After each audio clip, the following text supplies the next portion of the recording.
It is Monday, August 24th, 2026, exactly 7 p.m., and we are beginning tonight's planning board meeting. Before we officially begin our business, let's start with the Pledge of Allegiance. Board Member Wang, can you lead us? Pledge allegiance to the flag of the United States of America and to the republic for which it stands, one nation, under God, indivisible, with liberty and justice for all. Thank you so much. And let's start with roll call. Okay. Good evening. Board Member Hom. Here. Board Member Sue. Here. Board Member Wang. Here. And President Cisneros. Here. We have a quorum. Okay, great. And before we move on to the next agenda item, I just want to remind members of the public that tonight is official city business. And so I ask that we conduct tonight's meeting with no disruptions and be respectful to each other, those in the room and those virtually at home. It is a criminal offense for any person to willfully disturb or break any assembly or meeting that is unlawful in its character, and there are consequences. So let's enjoy tonight's meeting and respectfully partake as members of the community. So with that, we'll go ahead and move on to the second agenda item. Any agenda changes from staff or the board? Not this evening. Okay, great. Any non-agenda public comments? Anyone can speak for up to 3 minutes on an item that's not on tonight's agenda. Do we have any speakers? I don't have any speaker slips for non-agenda, and I see no hands raised online for non-agenda public comments. Okay, we'll go ahead and close that item. The next item is the consent calendar. We have draft meeting minutes from July 13th. Do we have any discussion or any public comments on that? If not, do we have a motion? Go ahead. I'll move to approve the consent calendar. And I'll second. Okay, great. A motion, a second. All those in favor say aye. Aye. Aye. Opposed, and 2 absences, or 3. Motion carries. Okay, great. All right, and we'll move on to regular agenda items, and tonight is a workshop for 1150 and 1120 Harbor Bay Parkway. This is for the interim venue for the Oakland Roots and Soul the facility. So it looks like we have a staff presentation.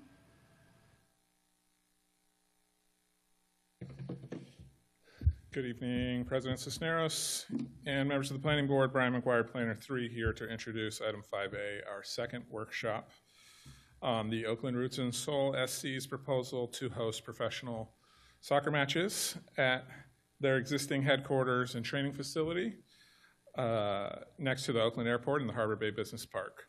We really appreciate the board returning a little early from your August recess to help keep us on schedule.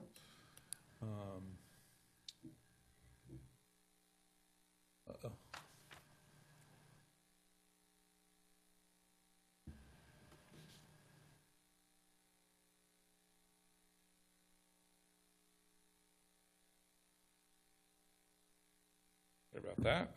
Our plan tonight is to provide the planning board and the community a quick refresh of the project proposal.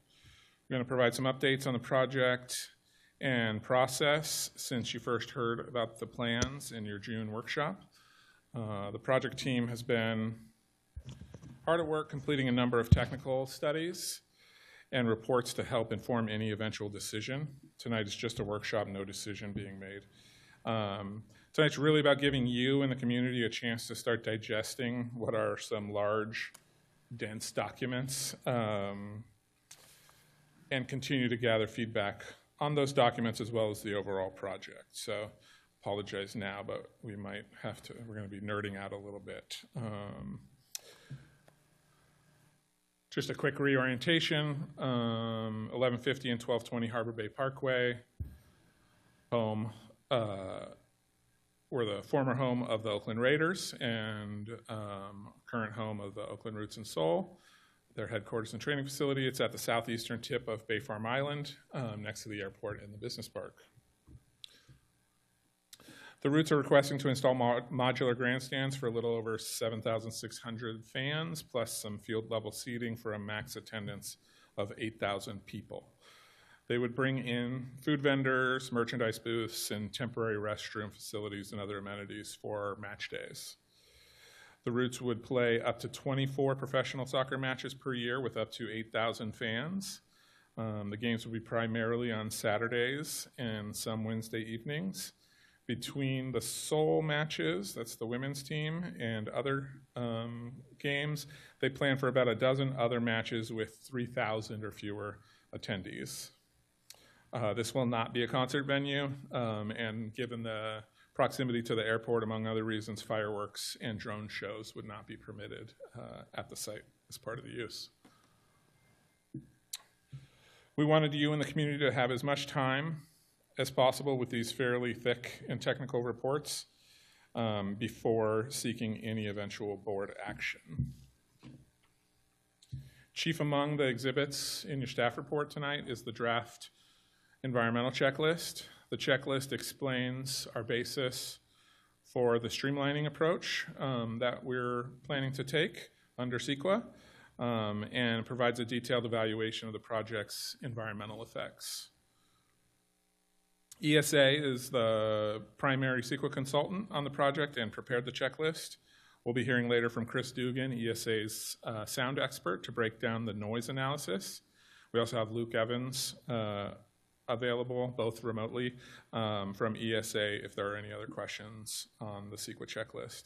We also are going to hear from Andy Kaczynski, our consultant traffic engineer from Farron Piers. We're really lucky to have an all-star cast of consultants for this project. Andy will present on the detailed traffic study that's been conducted, as well as the transportation management plan, which will be addressing the game day logistics.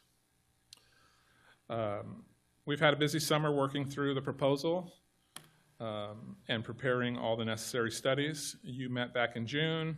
At the beginning of the month, the project was officially referred to the Airport Land Use Commission. That's a county body, as well as the FAA, Federal Aviation Administration, for review. We also had a successful open house at the Roots facility, which I think you'll hear more about next from Lydia. Next month, the ALUC will meet to make their determination on the project's compatibility with the Oakland Airport land use compatibility plan, excuse me. We've been working closely with airport staff to make sure we understand their concerns and are doing everything we can possible to address those. Pending the outcome of the ALUC meeting, we anticipate returning to the planning board fairly soon, potentially, to seek a determination, a vote to approve or deny the project or at that time. You've got a couple empty chairs today.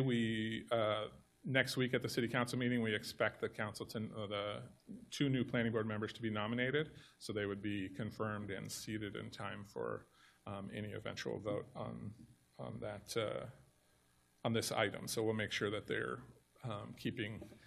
aware of all these materials in these meetings if they want to catch up. So that'll be a big item for them at potentially one of their first meetings. With that, I'm going to pass it off to Lydia Tan of the Oakland Roots and Soul, and then we'll continue after that with our consultants to speak about the noise and traffic.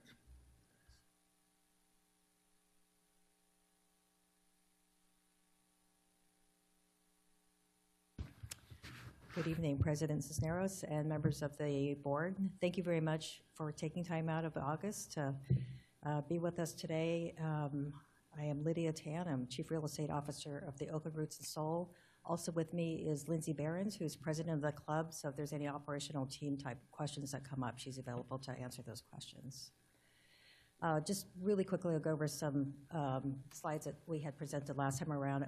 Oakland Roots and Soul, we are part of the United Soccer League. We are the first purpose-driven professional sports team in the U.S. And we have a men's team, women's team, and a development team as well. As Brian mentioned, we are at the at 1115 1220 Harbor Bay Parkway, which is the former Oakland Raiders facility. We've been there since the beginning of 2021, but just recently we're able to have long-term control, which makes us able to start thinking about planning for the future here. Lots of things happening since we were on since 2021. We certainly have our own operations on site, but we make the facility available to a number of other local and not so local uses as well. I mentioned last time we were here is that we have been a little bit of a nomad in terms of our game day operations. We've been in 4 locations in the last 6 years. You all are probably reading a little bit about the Oakland Coliseum and how it really is not a good fit for us. We are making progress towards our permanent home. We have been lots and lots of conversations with the Port of Oakland about Howard Terminal and with the eventual purchasers of the Oakland Coliseum. So we feel like we've got a good bead towards towards our permanent home. But in the meantime, we're really looking for that place that we can call home. It's a reliable place. We're not having to look every single year, and really focus on winning and really activating the space and being a great partner for the community. So very quickly, our vision and goals as we started to look for a potential site is to be close to our home base, make sure that we have an amazing, intimate experience for our fans, something that we're challenged with at the Coliseum. This would be a first opportunity to field both the Roots and the Soul as their home matches, so men and women team both playing at the same location. As I mentioned before, a stable home for us so we can think about the future and our team, and then more control over our facility to make sure that we are supporting our events and the community and have just more control over that. So as Brian mentioned, we've all been working really hard over the summer, particularly the technical team, and you're going to hear again from our sound and our transportation consultants. We've also been trying to get a better sense of operationally how we're going to work, what the requirements will be, how we're going to really make this a wonderful experience. Brian also mentioned we've been having lots and lots of conversations with the airport. We've gotten a preliminary feedback from the FAA, and we'll be at the ALUC in September. Quickly on this one, the FAA feedback is that our proposed field lights are too tall and could cause some issues, and so we have been working to reduce them, and the renderings now reflect a light poles that are about 14 feet shorter than the last time you saw the rendering. So we continue to work and iterate to make sure that the facility meets all the requirements, the concerns that people have. We just this morning at 7:37 a.m. Submitted our next formal application submittal response to staff comments and filling out the remainder of questions and forms that were required. And we continue to be out there in the community, just making sure folks understand what we're planning, getting feedback, and making adjustments accordingly. So very quickly, these are just a short list of the folks that we have been talking to. We continue to reach out, particularly to the HOAs in the area and the residents in the area, make sure that we're giving them as much time to give us feedback as possible. We did have an open house on August 8th. It was a jointly sponsored event with the city of Alameda, which was amazing. I think it's the only way we could actually get a fire truck for the kids there, which is pretty awesome. So we had over 200 attendees come. And what I would say is it was really exciting to see this facility in a community use. We had a great setup. The city was there to talk about the city's process and how the community can provide feedback and input. We also, as you can see, had a series of boards set up to talk about different topics that we have heard prior that were of concern. Our sound consultant, our traffic consultant, lighting consultant were all on board to make sure they could answer questions that were technical in nature. So we had a great time around just trying to share information about the experience, get feedback back from the community, and make sure that we continue to iterate our proposal. We also had incredible community partners out to just activate. Let's make it a fun experience. Let's let people see what this facility is like and how we can do it. The top right is it's a scrim mural that will show up at our first match next season. It's very much a group effort, as you can see. So we were really very thankful to the community partners who came to make sure that the community showed up, community understood what the facility is about and what we could do at the site. Potential concerns, same things as before. We continue to iterate them, and you're going to hear a lot about our particular transportation management plan and how we've designed the facility to address some noise issues. And just, my last slide, which is some of our game day activations.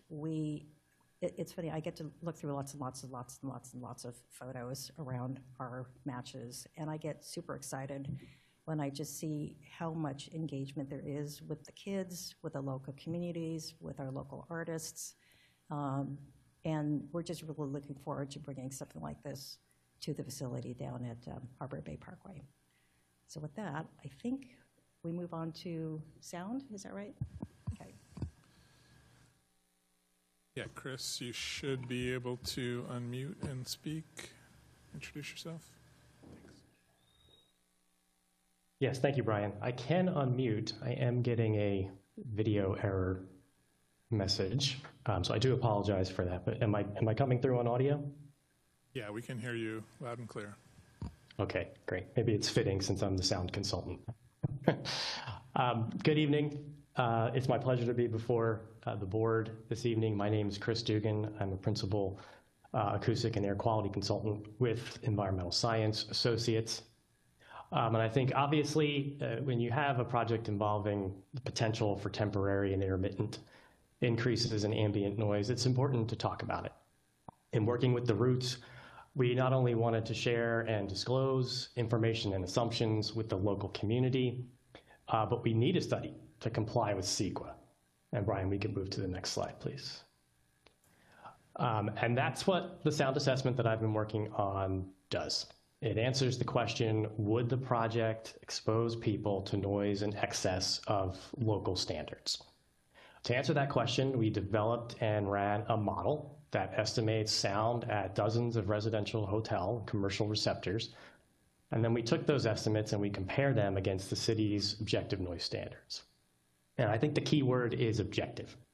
The city has adopted objective standards for the community that all projects are evaluated against to make sure that all projects are reviewed and treated the same. And that's important. And so most of my presentation and most of the sound assessment focuses on compliance with the city's objective standards. Of course, the other part of a project like this is that subjective response, the gut reaction that each individual has, their unique concern about a potential change to their noise environment. And so at the end of my presentation, I'll also talk a little about the design features that the Roots have incorporated into the project to address those subjective responses. Next slide, please, Brian. So to set the stage, what are the city standards? Well, there's really two. And the first comes from the municipal code. It's on screen here. It's important to know a couple of things. Aside from the fact that there are separate standards for residential and commercial uses, what's noteworthy is that it's not one number. There are several standards in the code. The lowest or base standard is 55 decibels, and that is a value that is not to be exceeded more than 30 minutes in an hour. From that base standard, the code then allows slightly higher noise levels for shorter periods of time. Now, from my perspective, the standard of interest is the lowest standard, the 55 decibels. If the sound assessment can show that the project's estimated noise levels at their worst would be less than 55 decibels, then I feel confident telling you that the project would comply with the municipal code. Next slide, please, Brian. Second standard is from the general plan. It's a broader standard. Unlike the municipal code, which gets down to the number of minutes in an hour, the general plan is a single number, and it is a 24-hour average standard. What that means for a project like this, where we're only going to generate sound for a few hours during the day, this general plan standard is not very restrictive. And so our emphasis really was on trying to meet the municipal code requirement. Next slide, please. Thank you. So what do we do? What does the sound assessment contain? It was basically 3 steps. First, we conducted a community noise survey. We were out on representative weekend and weekday nights, most likely to have a soccer match. And the purpose of the survey was to document existing or baseline conditions in the area near the training facility. And I think specifically in the residential community to the north of the training facility. I think there was an expectation that due to the proximity to the airport, the community noise survey would show elevated sound levels. And that really wasn't the case. Most of that residential development is not within the 65 CNEL airport noise contour zone.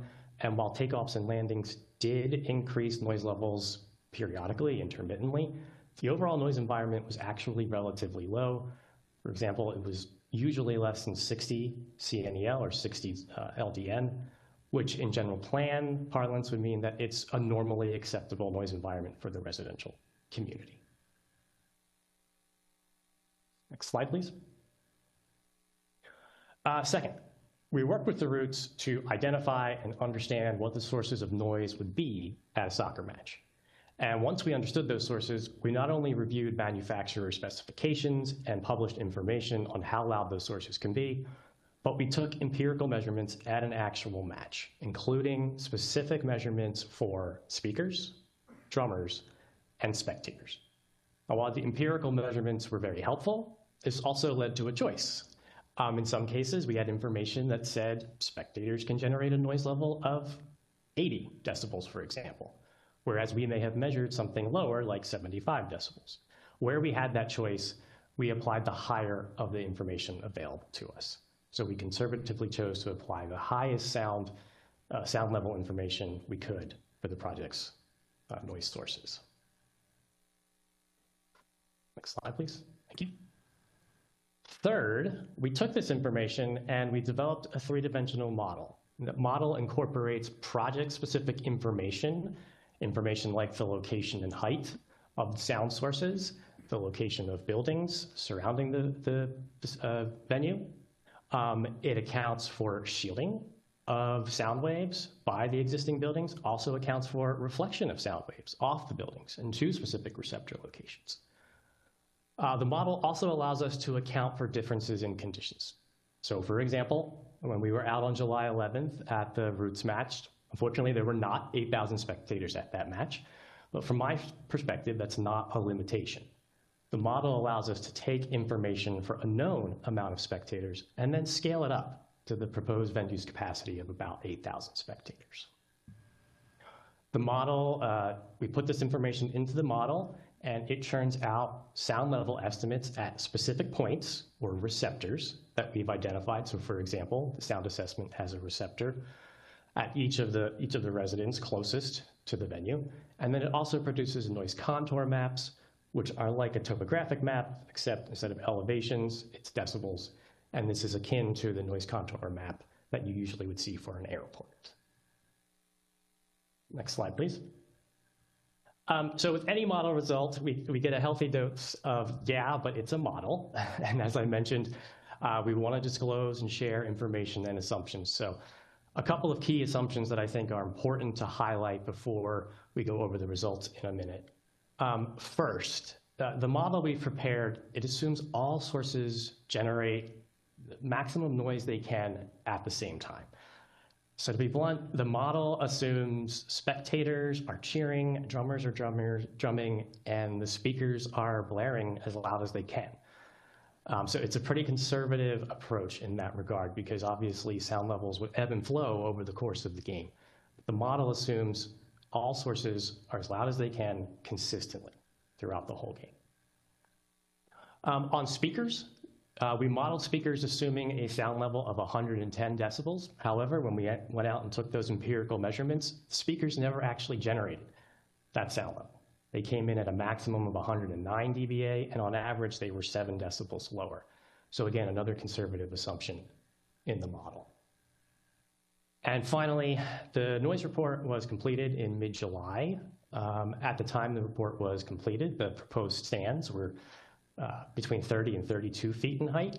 However, the current proposal has the stands lower at about 25 feet in height. And this matters because as we bring the spectators and the stands down, we get more shielding of sound by the existing buildings in the business park.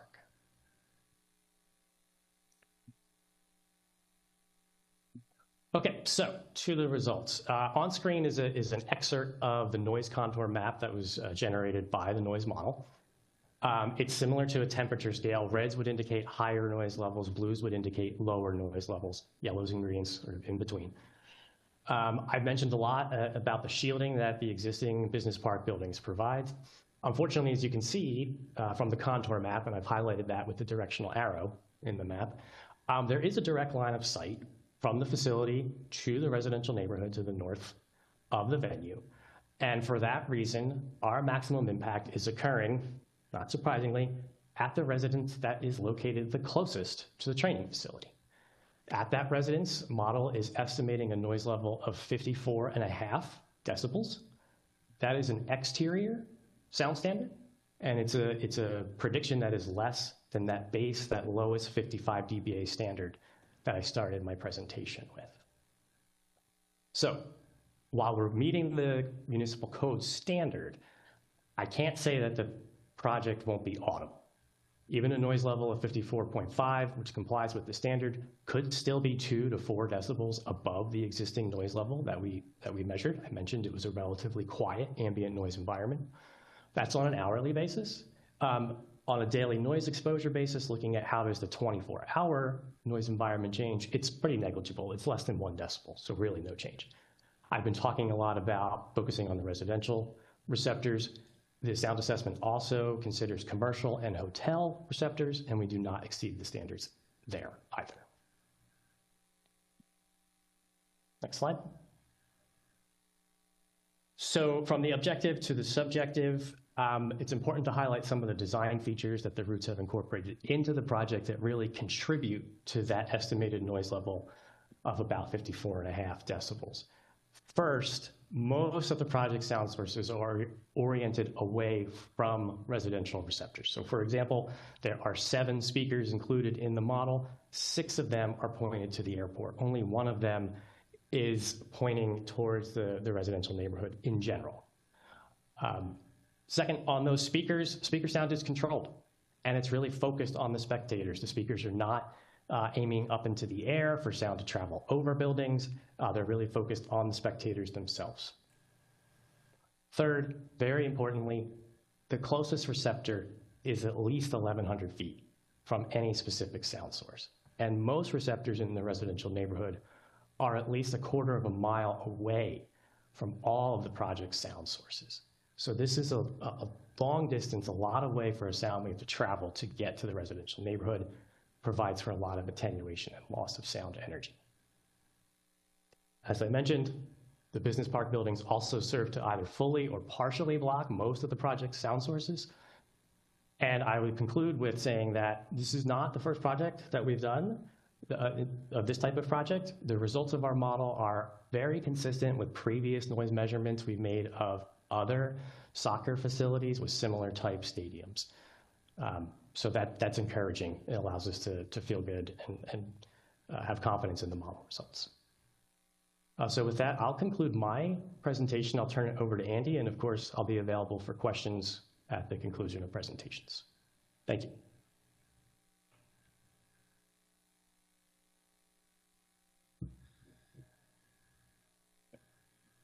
Good evening, planning board members. My name is Andy Kaczynski. I'm a principal transportation planner with Fair & Peers, transportation consultant out of Oakland.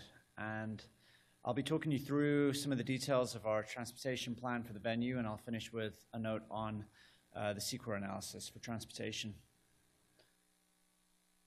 The objective of our plan is to produce a convenient and comfortable experience for the fans, at the same time minimizing impacts, transportation impacts to neighbors who are close to the venue. And with that in mind, here are some of the key elements of the plan. First off, we have a really rich quality of data on Roots fans, where they live, how they get to the games, from surveying Roots games at some of the current and previous venues. And so we based our plan off of that data. One of the centerpieces of the plan, as shown with the red dashed line on the figure here, is a shuttle service that would connect Coliseum BART and some of the remote parking lots as needed to the venue. And when we're expecting particularly high attendee numbers, this shuttle would reduce traffic and parking demand near the venue, with as many as 40 shuttles per hour for sellout games. The second key element of the plan is sufficient parking close to the venue. And so the Roots organization has agreements in place for sufficient parking, 2,100 spaces near the site within a short walk. And in addition to this, additional remote parking spaces along the Hegenberger corridor and at Coliseum BART, which will be used when needed. And I'll get more into the parking in a moment. Finally, a lot of Roots fans tend to carpool, and we will further encourage that through financial incentives, cheaper parking, and priority parking locations close to the venue to minimize as much as possible traffic near the venue. And we expect most traffic to come through using the red, pink, and the blue directions, which I'll, again, talk to in a moment.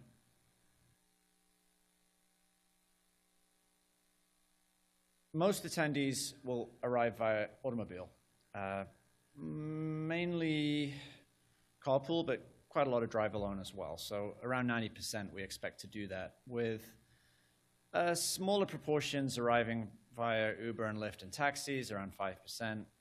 Maybe around 5% would take BART if the shuttle is available as an option. And minimal amounts of folks would walk or bike, just because of the nature that most fans are not within walking and biking range at the venue. And before the game, we found that around 2/3 of fans arrive fairly spaced out within that 1 hour before the game starts. The Roots sometimes puts on some activities before the game. And 1/3 of fans actually arrive more than an hour before the game starts. After the game, pretty much all fans are expected to leave fairly shortly thereafter, but it tends to be spread across that 1 hour period.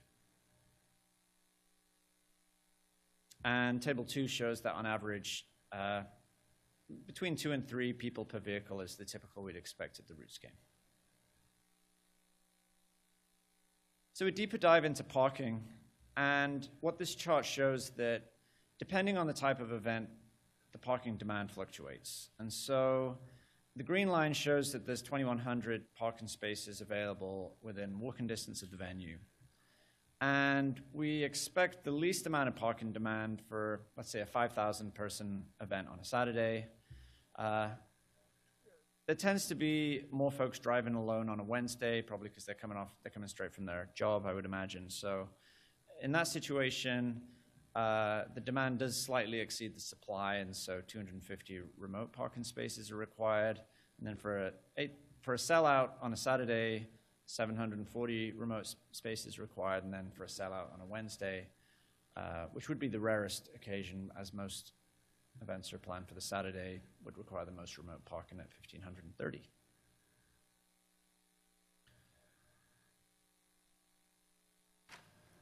I want to talk about where fans are coming from, because I want to address the topic of which routes they're going to take to get to the venue.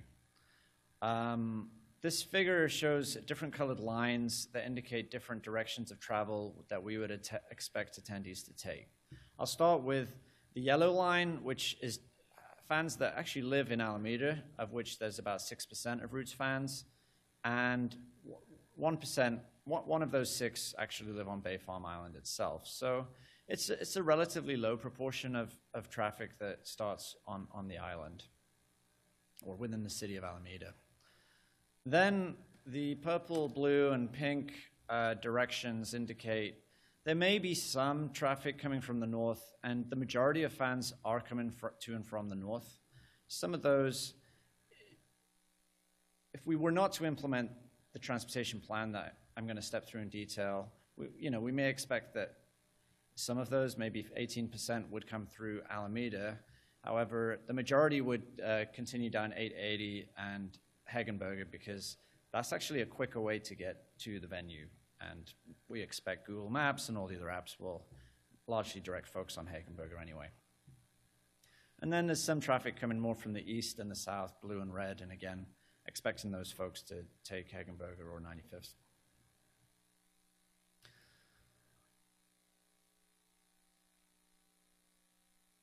We've heard very much in the public event and about, is there a potential for cut-through traffic through neighborhoods? And so our plan puts many measures in place to deter this to the extent possible. And so the first of those is local traffic-only signs, which will be installed on the game days, temporary signs, or that they'll be showing that message in a temporary manner. One of them, as you come off Doolittle onto Island Drive, one of them as you come off Maitland onto Harbor Bay Parkway, and in 3 other locations as shown with the red stars. Furthermore, after the game, to prevent drivers driving up Harbor Bay Parkway and turning onto Maitland, we will, in addition to the local traffic-only sign, have cones there to more thoroughly deter that unwanted behavior, with the option of a traffic control officer or event staff station there in addition to that. These measures will encourage drivers to use Hagenberger and 98th Avenue, as well as other measures I will mention. Other things to discourage cut-through traffic is that nearly half of the parking will be remote with free match day shuttles, which will mean that fewer vehicles are in the vicinity of the venue. Furthermore, when a fan purchases their game ticket, at that moment they'll have the option to purchase a parking pass for a specific lot, with the expectation that really all fans will know exactly where they're going with their parking pass to minimize folks showing up and trying to find a space.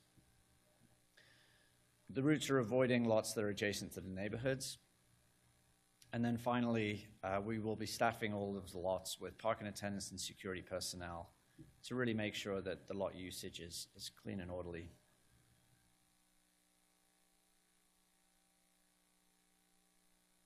We did an analysis of traffic operations at 7 different intersections close to the venue, and these intersections capture the full extent of really any disruptions to traffic that we anticipate. So you can see them here, 3 very close to the venue and a few further out on Ronkonkoma Parkway and Harbor Bay Parkway. I'll step through those results. This is a table of the traffic conditions that we would expect before and after a game. And these are the traffic conditions before the 7 intersections in this table, and what we're showing in existing conditions is that before a game, in the existing conditions, I should say, that during a Wednesday before the game at 6 o'clock and a Saturday after the game at 9 o'clock, there's very little traffic in this area. I think we all know that intuitively that this area is not particularly busy in the evenings after the work rush. It pretty much empties out, and so that's what these results are showing.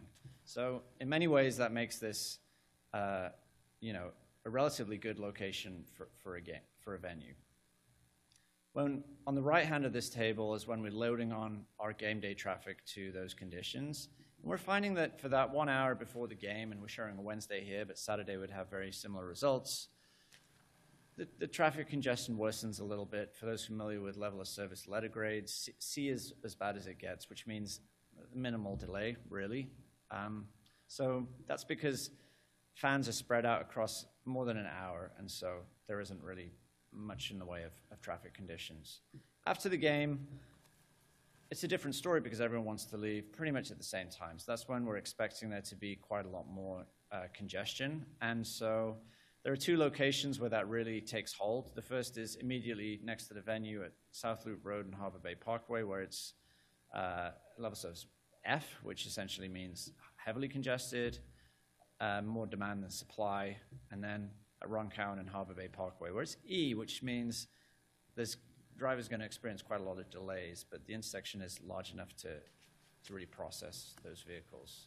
So I'm going to speak to those two intersections now and what we're going to do about that traffic issue.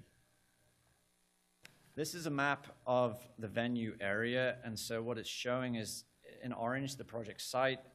And I want to step through a few of the details here. The first is that we propose a road closure on South Loop Road, which is shown with the red hatching here. And that is because we're expecting a lot of people to be exiting the venue and entering the venue and then going north to go to their vehicles. And so by closing the road there, it simplifies circulation and separates pedestrians from traffic in that key location. Furthermore, we are instituting in pink a particular pickup and drop-off zone for Ubers and Lyfts and taxis and so on and so forth, have a separate area for that. And you'll notice there's a lot of traffic control officers placed at all of the key intersections in the area. This is a zoom into that intersection right next to the venue. So in orange, that's where the temporary road closure is going to be. And what we're trying to do is make sure that pedestrians have a safe and comfortable experience. So we will be making traffic control officers ensuring they have enough time to cross the street with a completely separate phase, so that when we don't have people crossing and cars turning at the same time.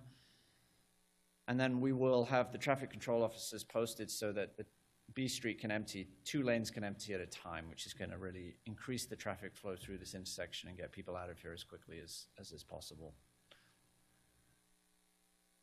And then further to the east, after the game here at Ronkonkoma and Harbor Bay, we'll post up a traffic control officer here to enable those drivers going eastbound on Ronkonkoma and headed towards Hegenberger to proceed even at times when they have a red light. And that, again, will get traffic flowing out of the venue as quickly as possible.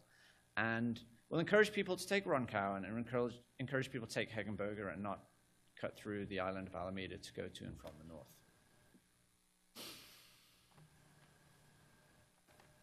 And on the topic of vehicle miles traveled, which is what is the required CEQA environmental analysis for this project, we found the VMT impact to be less than significant, but I want to step through why that's the case. The way that the analysis was conducted is if we can conclude that the project's VMT impacts are within the envelope as was studied in the general plan, and by the envelope I mean the expected growth in this area between existing and a future year, the general plan assumes a growth of 2,000 jobs in this area by the venue. And 2,000 jobs generates an annual vehicle miles traveled of 6.8 million.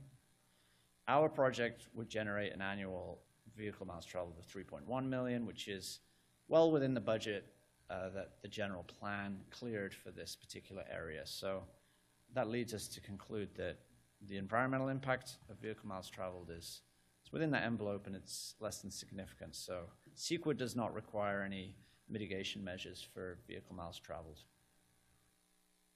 Happy to answer questions at the appropriate time. Great, thank you.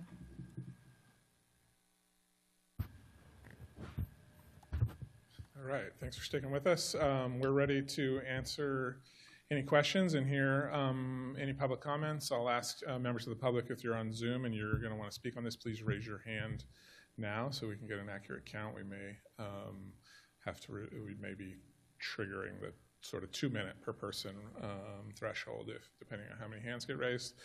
We've got Daniel Turner from our City Attorney's Office, Steve and myself from Planning. We've got Sarah Lee, our Public Works Engineer, as well as the project team and the consultants all available to answer any questions. Great, thank you so much for the presentation.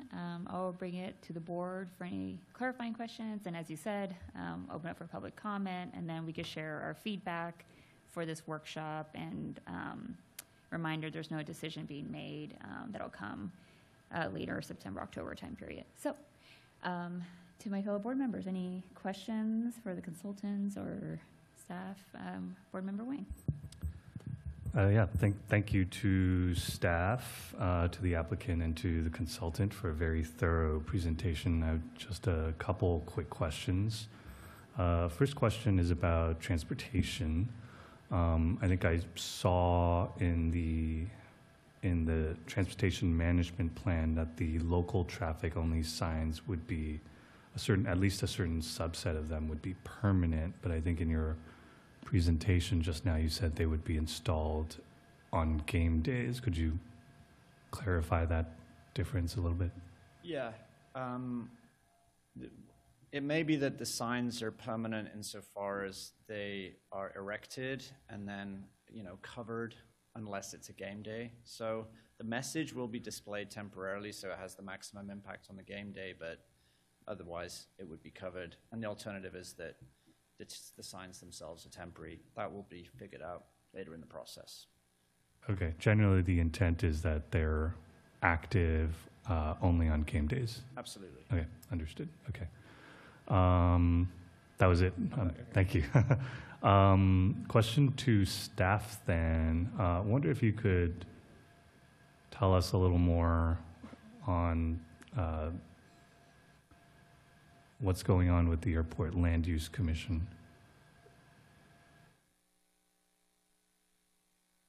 Sure. So basically, there's the state mandates a process. There's probably others who can speak to this a little bit better than me if I miss anything. But state mandates that jurisdiction that counties adopt airport land use compatibility plans to govern and influence. There's airport influence area, and this project very clearly is being between two of the primary runways at the Oakland Airport, is in the Oakland Airport's influence area.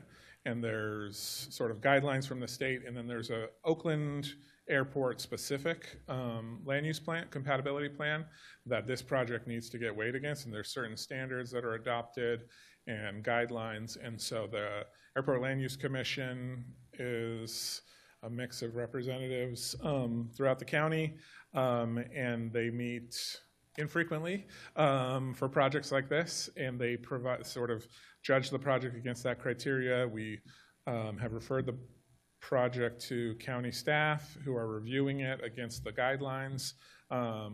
You did have a letter from early July, shortly after the original study session, from the Port of Oakland staff, who raised a number of concerns about compatibility. We've been working with them closely to make sure we're addressing those concerns. I think some of the items in that letter, it was sort of the initial reaction, and also sort of at the high level, how does it, are these things consistent in a perfect world with being next to an airport? And then when you get to the actual Oakland Airport plan, you start to see a little more nuance in some of those guidelines. So one of the things, they don't encourage large assembly type events like this or venues in the airport influence area, but there's criteria for them to permit it.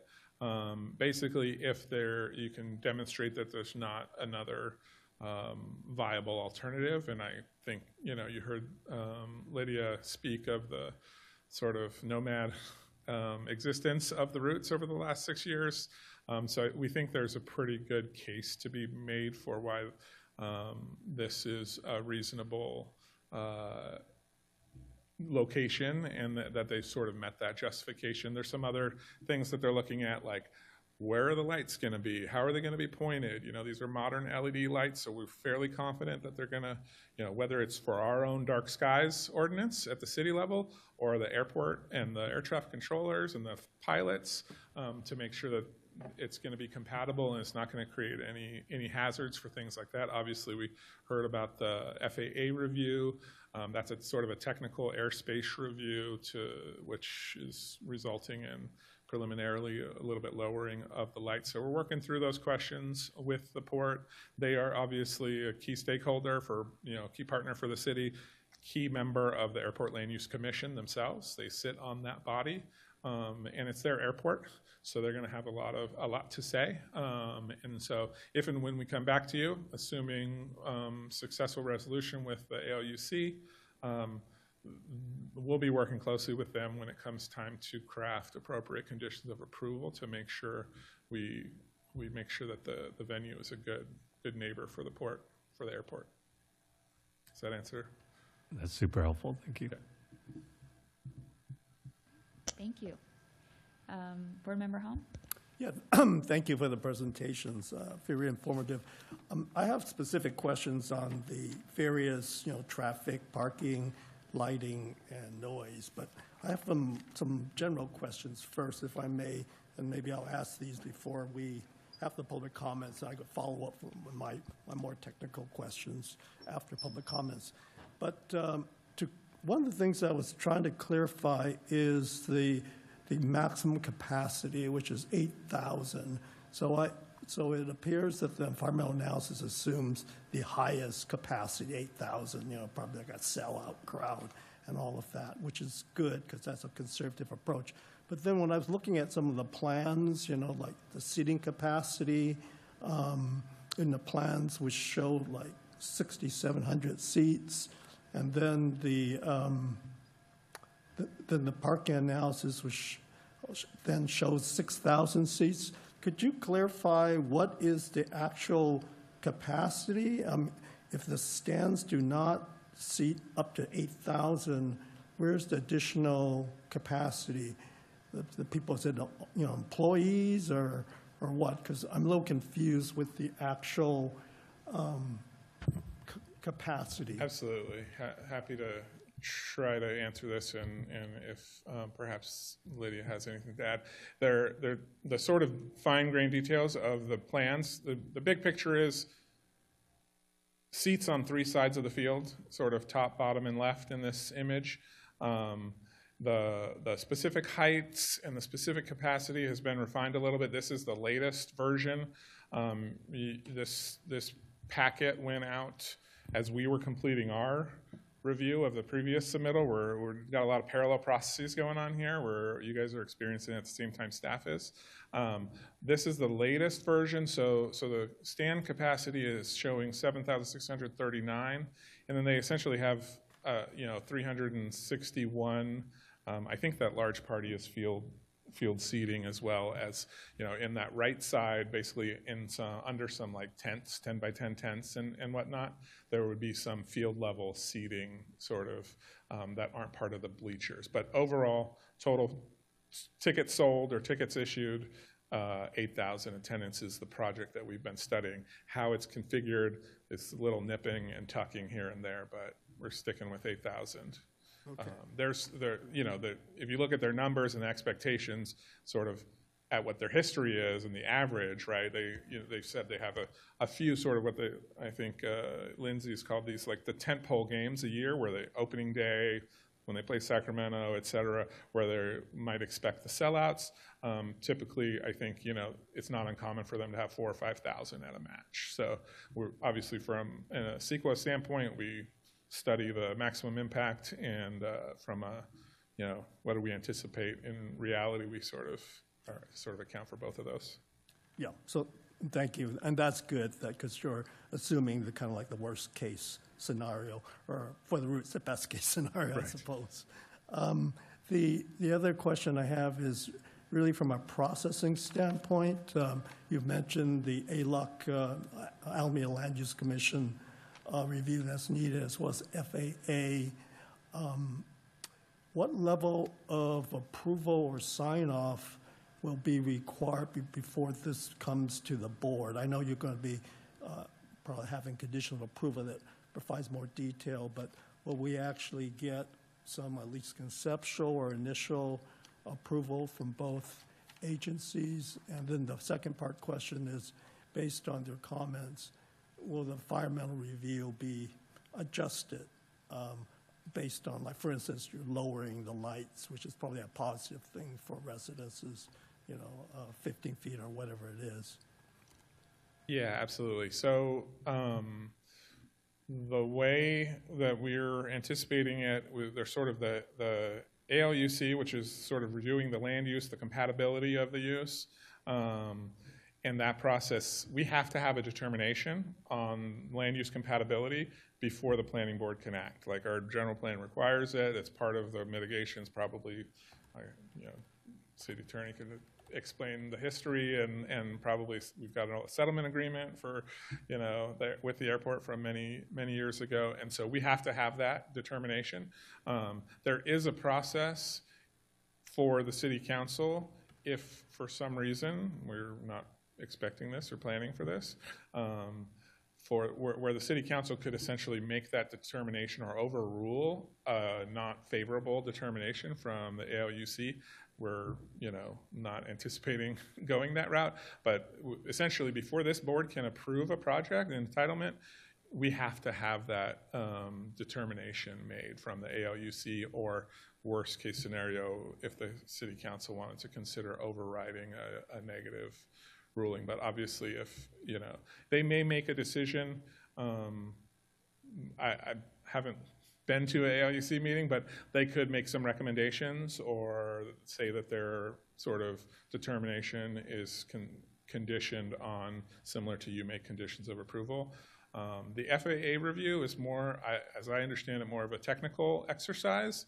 I don't think, it's a question of, are we poking into the airspace or not, and does it need to be adjusted, right? That's sort of the airspace like an upside down wedding cake as it moves out from the airport that they have control over. And so that, whether the lights are 5 feet higher or lower is something that, probably this board could make an approval of a land use application, of use permit or design review. And as long as we're in the ballpark when they come and apply for building permits, they would have to have the FAA approval before they started construction. Before they get their building permits, probably. So I think that's how we anticipate it working. Yeah, and then another process questions, the parking, there's discussion of up to 2,100 spaces that would be off-site in agreements with adjacent property owners. To what level will we receive some preliminary assurance or some preliminary agreement that these business park owners have agreed, in concept at least, to open up their lots for parking during game days? Yeah, absolutely. Great question. I think we've started to think about what that looks like and how we ensure that. We haven't sort of written a resolution or a draft conditions of approval yet, but one way we could do that might be, here's the concept of how the parking plan is going to work.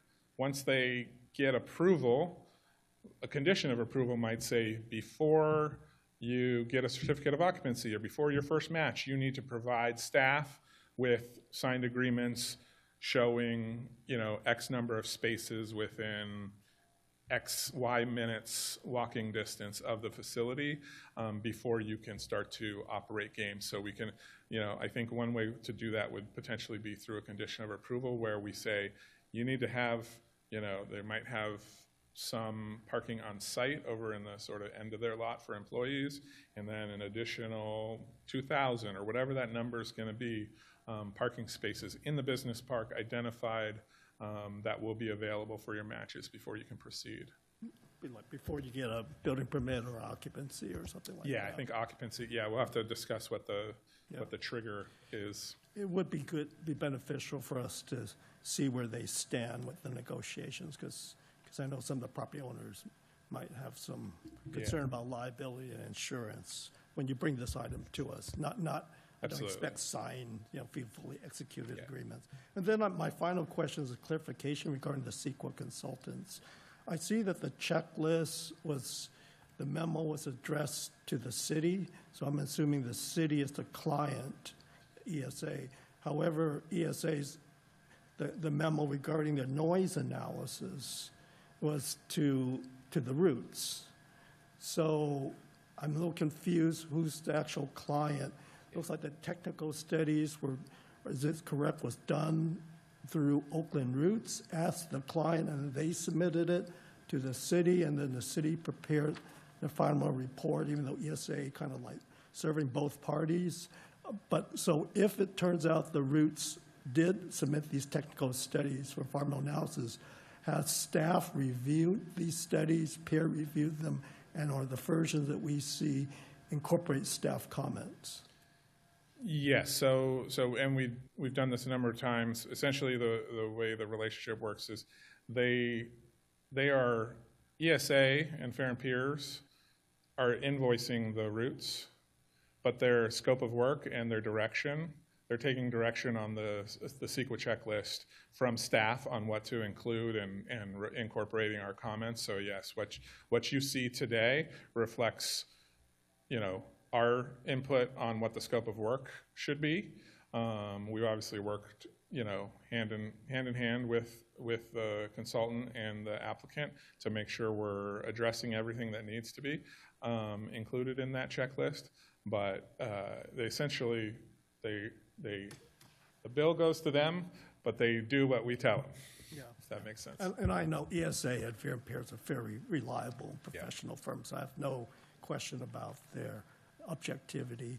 But is it correct to say that the city is the client for all of these studies, although the applicant pays the bill, so to speak? Yeah, they're preparing them for us at our direction. Okay, Yeah. okay. I just wanted to make sure that was clear. Absolutely. Thank you. Great, thank you.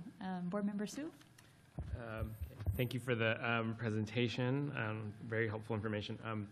My main question is on parking and transportation. I was wondering if we can go back to the slide. I think it was called Parking Demand and Supply Estimate, and it had it's basically comparing, I think, parking demand on different days. Yeah, this one. So the 2100, is that when we say near site, is that within the vicinity, or are we talking about also spaces like along Hegenberger and BART Coliseum? No, the 2100 is the expected number of parking supply that they will have in the business park. In the business park, okay.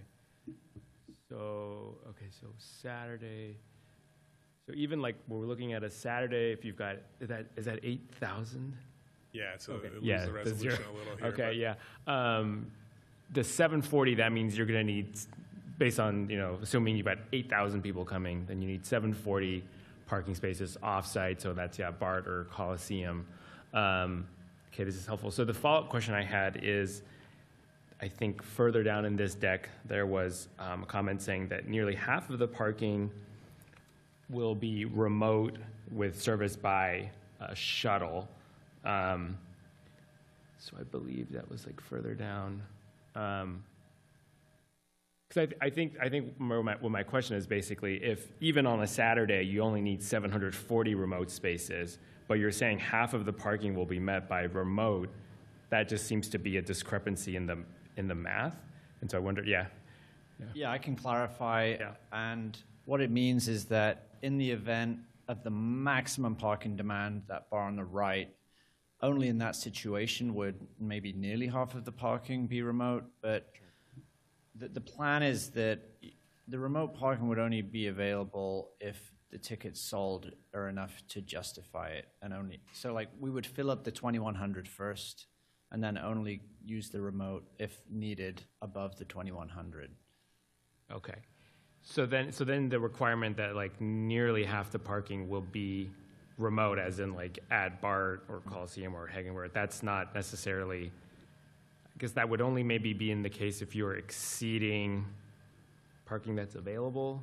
Exactly. Yeah, That yeah. would not be the case on most of the scenarios. It would only be the case on the sellout on the Wednesday would nearly half the parking be Right. remote. Yeah. Right. Okay. Okay. I've got some comments, but I think that's it for now. Thank you. Okay. Yeah. Thanks. Thank you.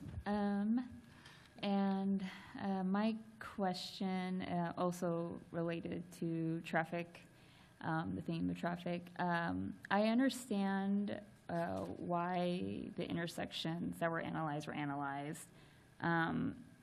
And I did wonder, what would warrant, additional traffic analysis? And this is maybe my little myopic view, where I do wonder about Island Drive, going on and off Bay Farm, and looking at the arrows on Figure 4 from and I think there's a version of that in here in this deck.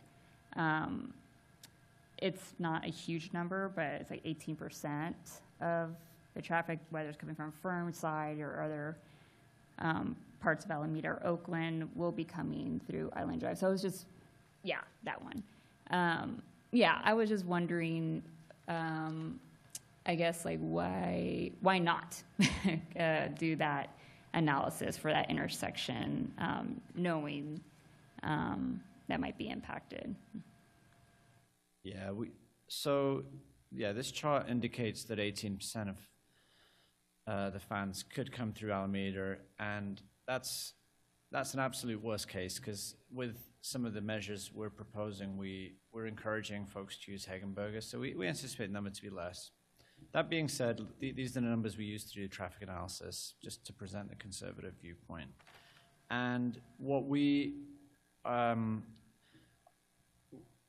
before the game, I think it's very reasonable to conclude that because the traffic numbers are spread over such a time period, I don't think anywhere is going to have much of a difference in traffic numbers that would be meriting study, as our table is showing. After the game, when there is that more of a crush load coming away from the stadium, the first intersection next to the stadium essentially meters how much cars can actually go through. By that I mean it only has a certain amount of capacity, and there's more people want to get through it than it can handle just in that immediate moment after the game, which is why there's going to be queues for people coming out of the parking lots. That's just a fact of life for any major sports event. But what that intersection serves, what it does is, because it can only has capacity for so many cars to get through, it really makes sort of the traffic results downstream of that a lot better, because it's limiting the amount of vehicles that can really pass through. And so, because as you go up Bay Farm Parkway and go to Doolittle and Island, those streets tend to have roughly the same amount of lanes, same amount of capacity, and because what we're seeing at Harbor Bay Parkway and Island Drive was a very minimal impact of the traffic on that intersection, there's no reason for us to believe that anywhere even further than that would have anything much larger than that. So we're very confident that there wouldn't be impacts further away than that location. Okay. And maybe I'll just add to that a little bit. I think one of the things I mentioned, sort of our review was concurrent with putting out the agenda for this meeting. One of the comments we gave in the last round was to get a more granular look at the trip distribution within Bay Farm. I know this exhibit sort of points all those arrows straight at Island Drive, but I think the expectation is the vast majority of those vehicles will continue down Doolittle to Harbor Bay Parkway. And obviously the traffic control plans will respond to sort of how that granular information, do we need to have the signage or other interventions further upstream to make sure folks are sticking to the preferred routes? Mm-hmm. Yeah, I remember that. More going 880 and so okay, great, thank you. That was my question. Any other questions from the board? If not, we could open up for public comment. How many speakers do we have? If anyone would like to speak, please raise your hand on Zoom. I've got 2 hands online and 5 slips in my hand, so 7 total at the moment. Okay. How does the board feel about keeping it at 3 minutes if it's just 7 speakers? Okay. We'll go ahead and keep it at 3 then. All right. Start in person. First speaker, John DeBoer.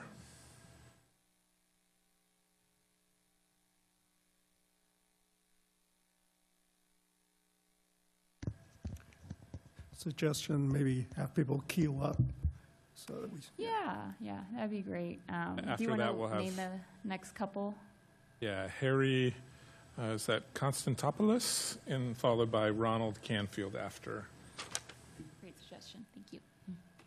Good evening. My name's John DeBoer. My wife and I, Melissa, have been Bay Farm residents for over 20 years. During that time, we've witnessed many positive changes in Alameda. As we raise our family here, we continue to support opportunities that will strengthen our community. We strongly support the Oakland Roots and Souls having home games at Harbor Bay. We feel this will provide a safe, wholesome family environment that's affordable entertainment for residents and Alameda neighboring communities. The presence of professional soccer games would create opportunities for youth to watch and become more engaged in sports, live healthier activity lives, and just positive community environments. The Oakland Roots and Soul organization has demonstrated a strong commitment to the community, engagement, diversity, inclusion, and values that well align with Alameda's character and culture. Professional soccer matches would provide a unique gathering places for families, neighbors, visitors, fostering community pride and creating shared experiences. Allowing the club to host these matches on Harbor Bay would be a positive addition and benefit the entire Alameda community. Thank you. Thank you. Thank you for your comment. Next up, Harry Constant.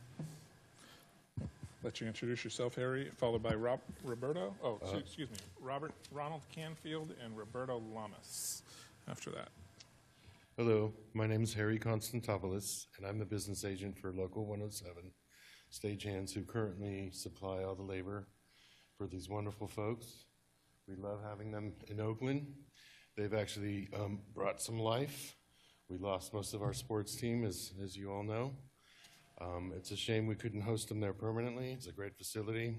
They can make all the noise they want, but that's another subject. So anyway, I think it all sounds great. We love Alameda. We would just like to be part of the collective bargaining agreement. I see all these great plans and stuff, but I don't really see a breakdown of like, well, Local 107, it's in our jurisdiction. It's the International Alliance of Theatrical Stagehands Employees, Local 107. Not sure if you're familiar with them, but it sure would be great to have a presence in Alameda, just like we do now.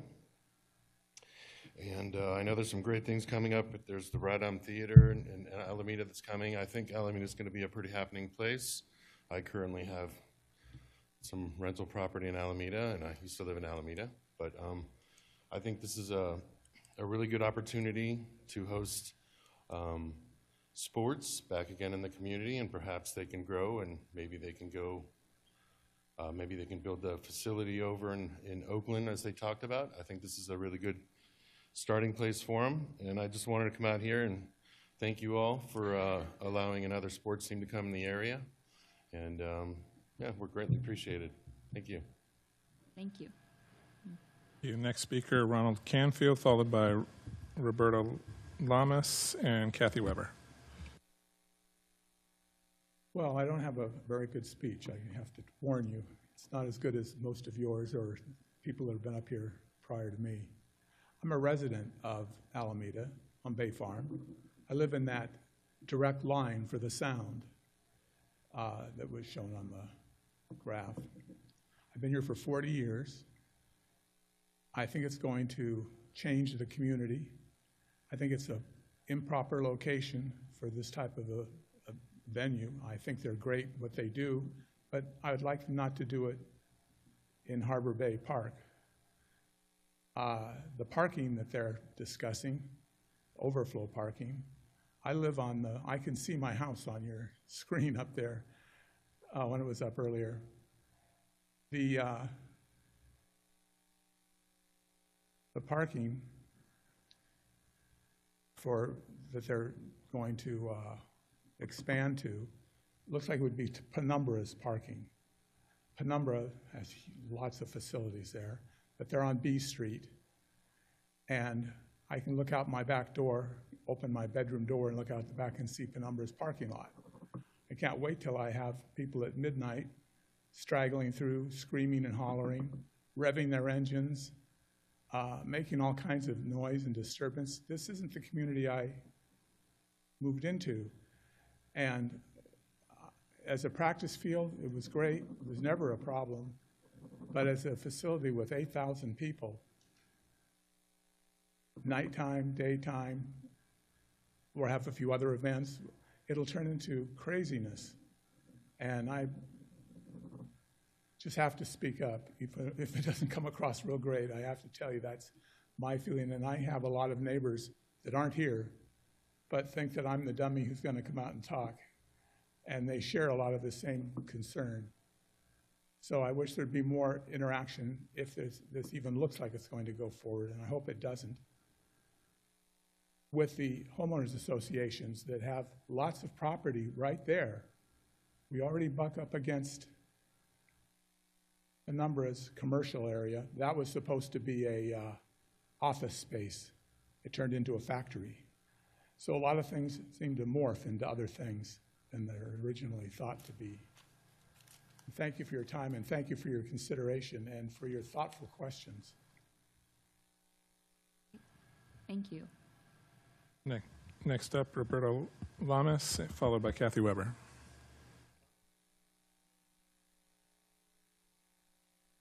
Kathy Weber.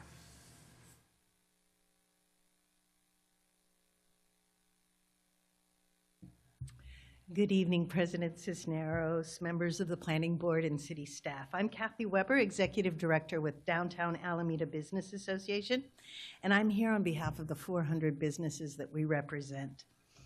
We're pleased to support the Oakland Roots and Soul proposal to use their Harbor Bay Parkway training facility for professional and community sporting events over the next 3 to 5 years. We think that this is a remarkable opportunity for the city of Alameda. Bringing soccer matches and other sporting events to the facility will introduce people to Alameda, and when people come here for a game, we're hopeful that they'll stop for dinner, grab a drink, get a coffee, do some shopping, and spend some time before or after the event. And all of that is good for all of our businesses.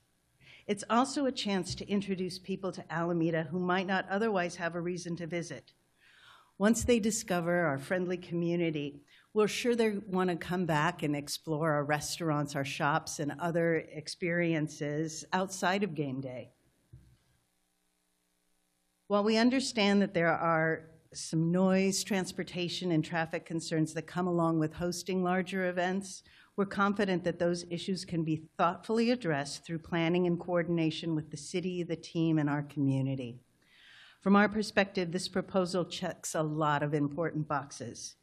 It introduces and brings people to Alameda. It creates economic activity for our local businesses, provides opportunities for residents and young people, and once again, it strengthens our connection to the broader Bay Area sports community. We believe that Alameda can be a valuable partner while the Roots continue looking for a long-term stadium solution. Thank you for your time and for your consideration. Thank you. You will go online to Madeline Sadek, followed by Joe Ernst.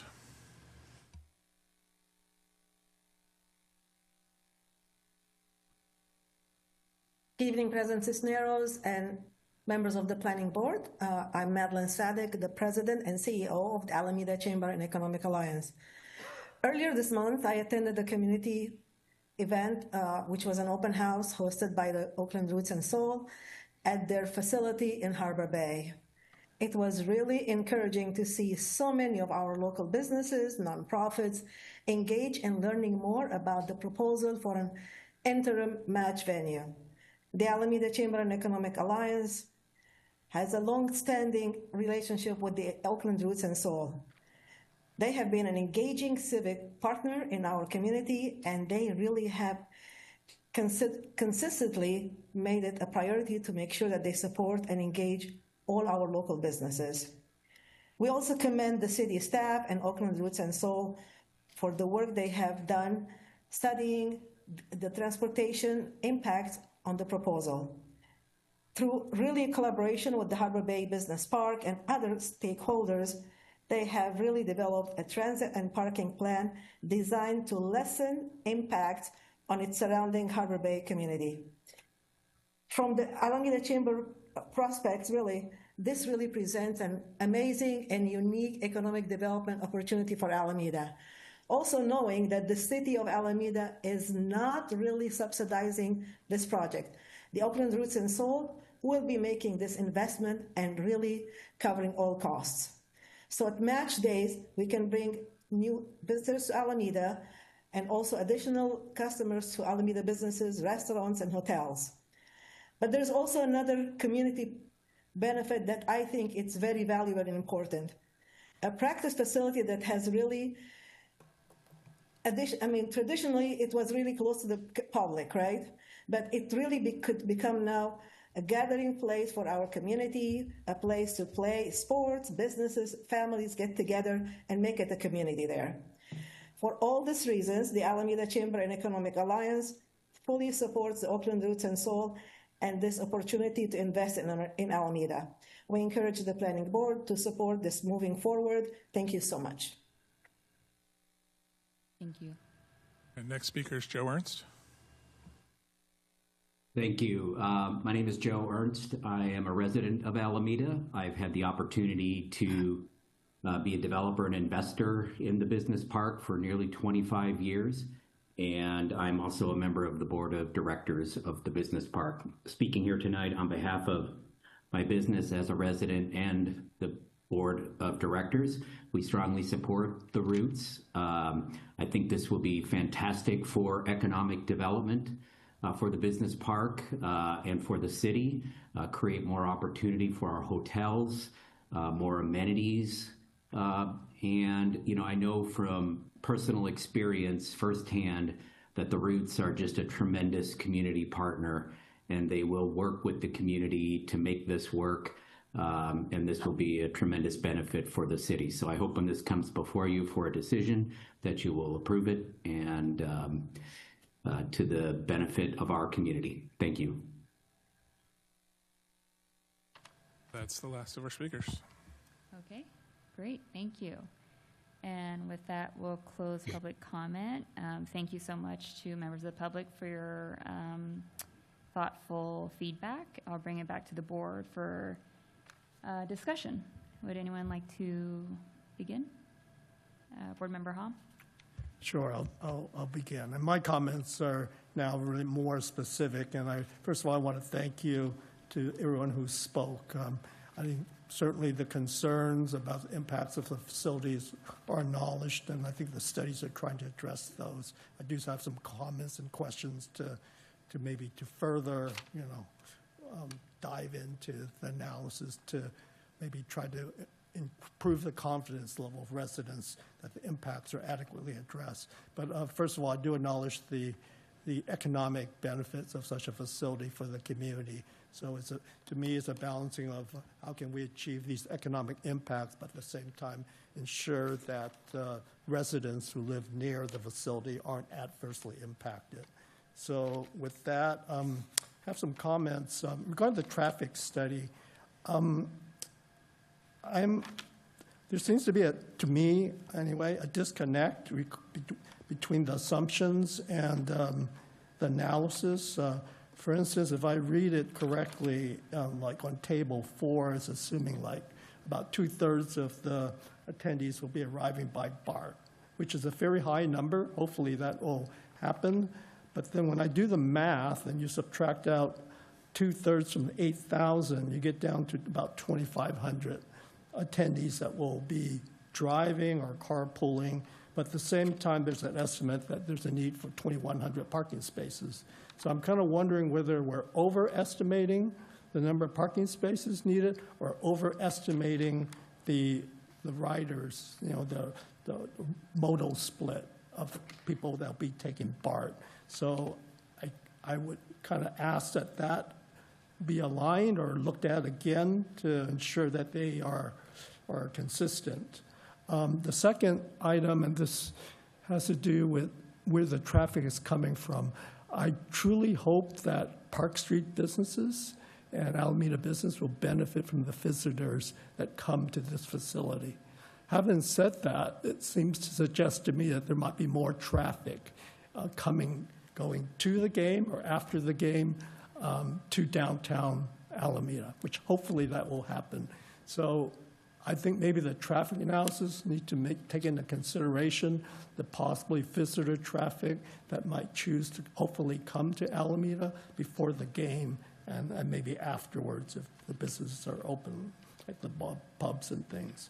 So that's kind of a comment that regarding the traffic analysis that I would appreciate a little bit more evaluation on. The other question I have is kind of operationally. There's discussion of partial street closures or temporary enforcement. I'd like to hear a little bit more from the police department on whether, how are they going to be asked to provide this, maybe off-duty officers or on-duty officers providing the traffic enforcement, and is that going to be compensated by the routes, or how is that going to be taken care of on game days? So that's the question I have.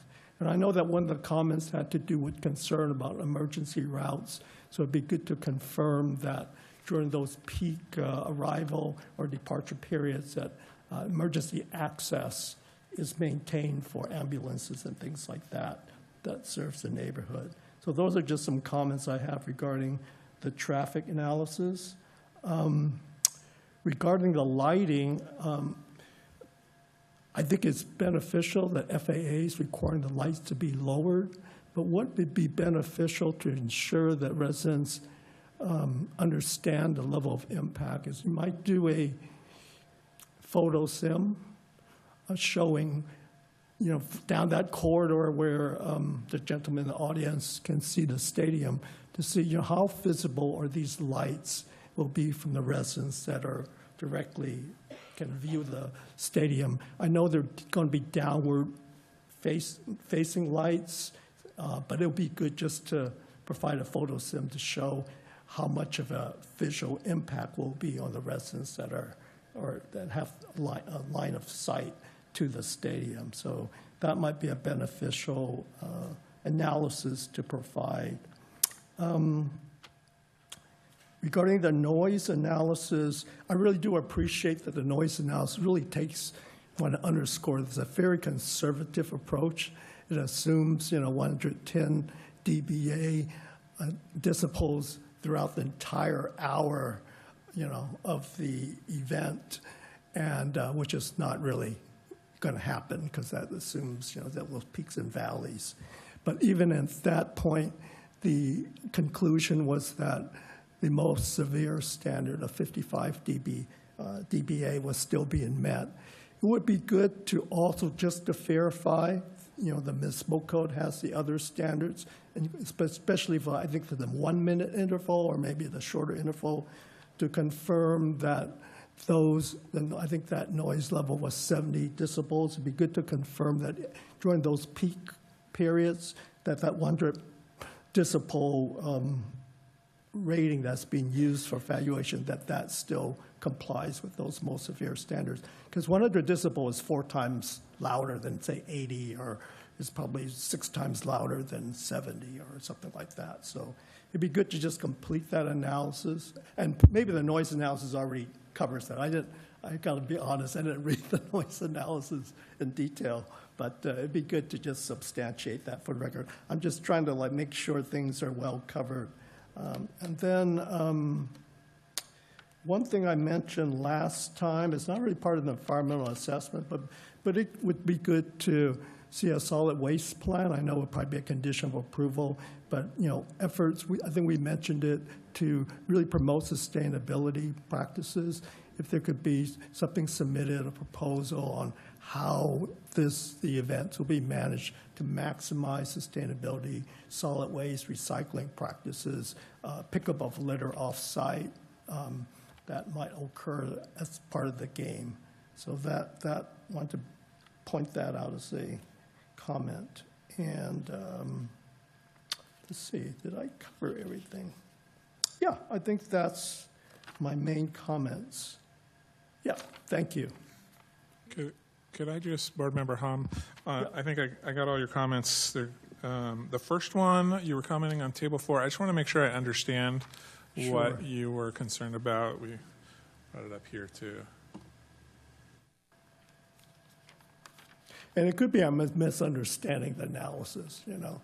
So, so do you want me to kind of go over it can you again? restate it, or maybe Andy, did you? Sure. Did When you? I look at like Table 4 and you see the far right column, it says within 1 hour of the game, I think if I'm reading this right, it says 65, was actually 75% of the people arriving will be taking BART. Gotcha. Yeah, right.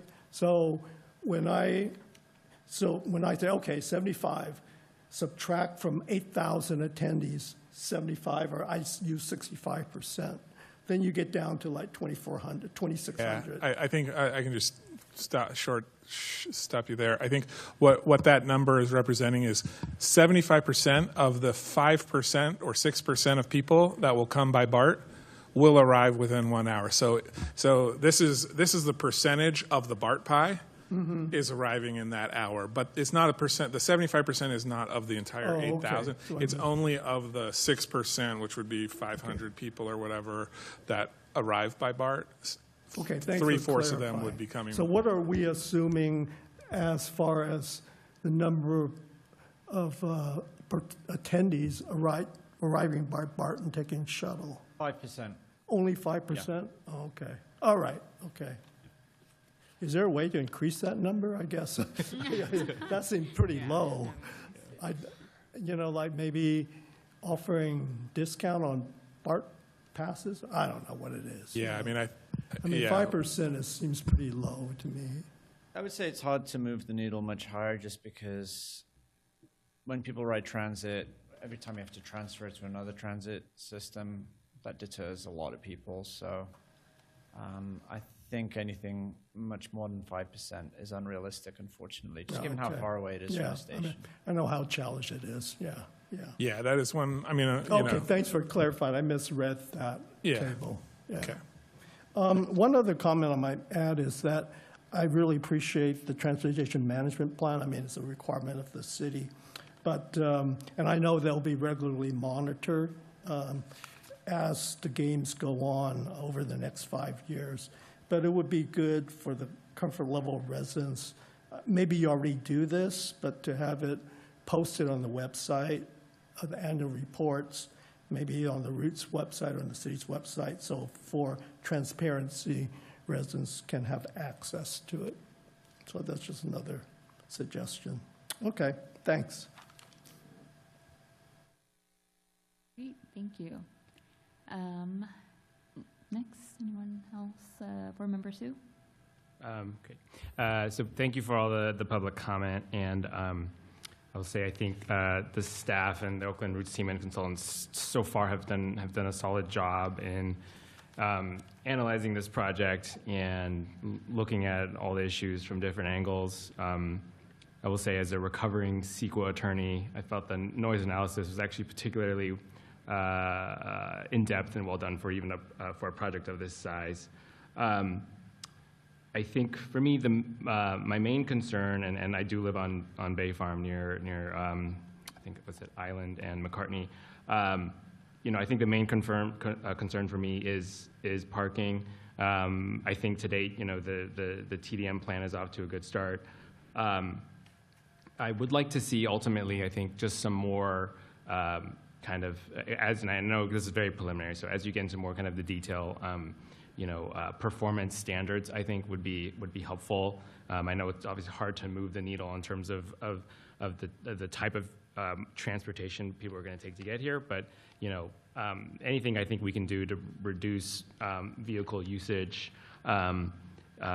Performance standards. There's a lot of discussion about having traffic control officers, signs that either will be placed out or covered up when not in use. Like, someone's going to need to go out and do all those things, put out the sign. Someone's going to need to coordinate on the TCO, and so I agree with the comment on the police department involvement.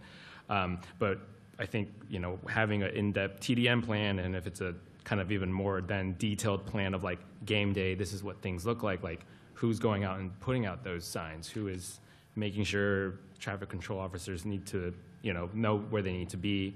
To the public comment about, parking, near the site, I think there was someone during the presentation said that they're trying to locate the parking locations as far away from the neighborhoods.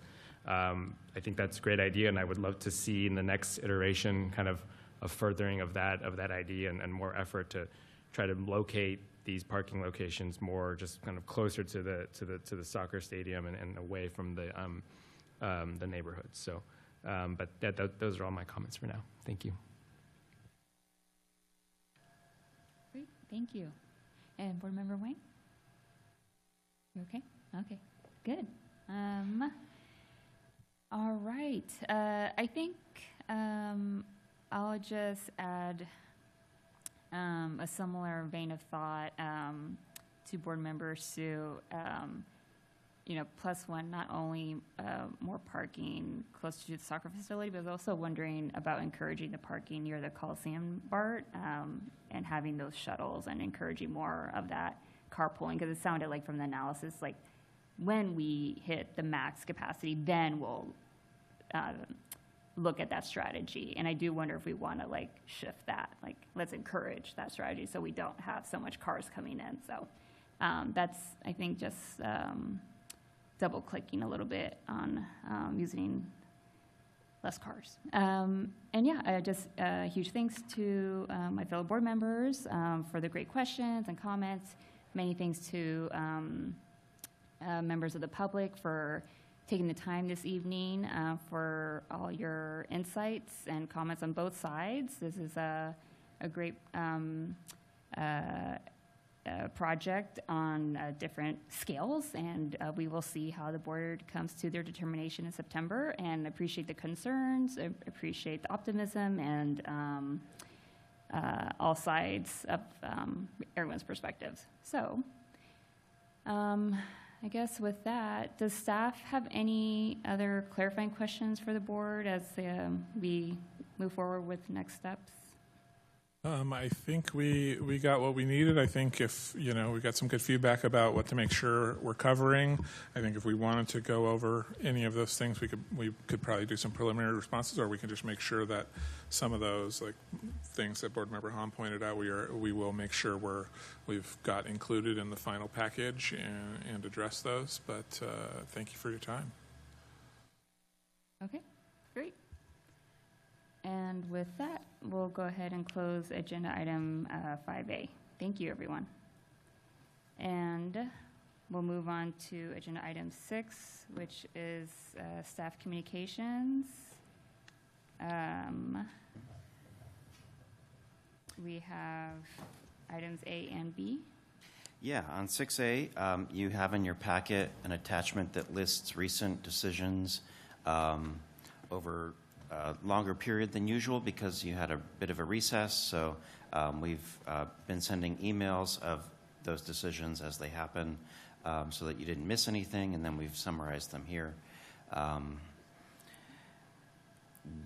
I will say one of them has been appealed, and so we'll be coming to you at the end of September 28th.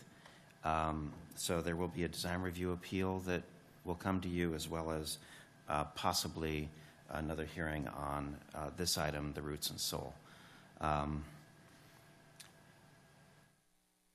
Also, before that, on September 14th, your agenda includes zoning update for the community commercial, which is the zoning along Park Street and Webster Street. So that staff report will be coming to you soon. And you also will be seeing an item at the Beach and Tennis Club at South Shore, which is a use permit and design review amendment to change the commercial space that has been very lightly used over the past 30 or 40 years into residential space. Okay, great. Thank you. Any questions? If not, any public comments for agenda item 6? Okay, we'll go ahead and close that item. Agenda item 7 is board communications. Any announcements from the board? I think we had a couple of questions, and it was alluded to a little bit already in this meeting, but yes, we did come back a little bit early for our summer break, so thanks, huge thanks to everyone for coming out a little bit early, and it sounds like our next planning board meeting is September 14th. Correct. Yeah, okay. You will also have some new members appointed. I think Brian mentioned that, so we hope that you'll be joined by some new faces at the second meeting. Okay. Okay, Yeah. 2 new planning board members. Okay, great. And I'm actually going to be absent on that day, so I don't know what the policy is for who would run the meeting while I'm out. On the 14th? Mm-hmm. I'm Well, going to be. it looks like our vice president has resigned her seat. So, and we haven't had elections because we usually like to hold those when we have a full board. Right. So, And we could chat offline if that's easier. Yeah. Okay, all right, that sounds good. or should we hold an election now for I think they could just temporarily appoint one. temporarily appoint next- one At that meeting. at the meeting? Okay. Yeah. Okay. We'll do that. Okay. Sounds good. Okay. Any other board questions or announcements? Yes, Board Member Wang? Just have a question on the status of the short-term rental ordinance. Is that Short-term rental ordinance. We have the short-term rental ordinance and the ADU revisions that you also reviewed that allows condo sale as well as some other cleanup. Those are both going to the City Council. They were sort of floating on the schedule for a little while. They've settled on September 15th. Thank you. And that would be the first reading. Assuming that goes through, then second reading, and then a 30-day period before they go into effect. Yeah, thank you. Any other? Yes, Board Member Hall. Since we were talking about Harbor Bay Park, this goes back a couple of years ago. The planning board approved that the hotel, I guess it was a Hilton, I forgot, or Hyatt or whatever it is. But there was a requirement for some type of art installation. I think they maybe have talking about a mural or something like that, right at that prominent corner. And it looks like the hotel is getting close to completion. I'm just kind of wondering what the status of the art installation is. Yeah, it's been sort of evolving based on, again, airport influence area, concerns about moving lights and flashing lights and bright lights. So it's been redesigned. It's under installation. I think the hotel and the art are kind of on the same timeline of not quite done, and we're not quite sure when, but it's underway. Okay, has it significantly changed? I remember last time we got approval, some kind of a lighting scheme, right? I don't know who was still here. Were you? Yeah. I just don't remember. So that got, because of some airport concerns, that got redesigned. Yeah, and so it's being reviewed by the public art, Okay. Staff. Yeah. Okay. I was just wondering because I drive by it almost every day. Okay, thanks. Like a big glaring reminder. Yeah. Yeah. Or lack of, I guess. Not glaring. Yeah. Okay, great. Any other comments or questions for staff? Yes, Board Member Sue. I don't know if you probably have much of an update, but has there been any developments you can share, I guess, on the shopping center at Harbor Bay in terms of kind of potential activity or no, nothing? They're a very quiet landlord. Don't hear much of anything from them. Are you able to comment on I know like the 3 restaurants, La Penca and Laval's and Chenaville all have that sewer issue. Do you know if the work has been performed? I've seen plumbers out there, but I don't know if they're fixing that problem. But anything you can share. It says factual information, so that's all I'm requesting. I have heard something about that. I believe it's a work in progress. Okay, thank you. All right, any other comments? If not, we'll go ahead and close agenda item 7. Anyone from the public could speak on something that wasn't on tonight's meeting? Do we have any speakers? Okay, and with that, it is 8:45 and we are adjourned. Thank you. Thank you.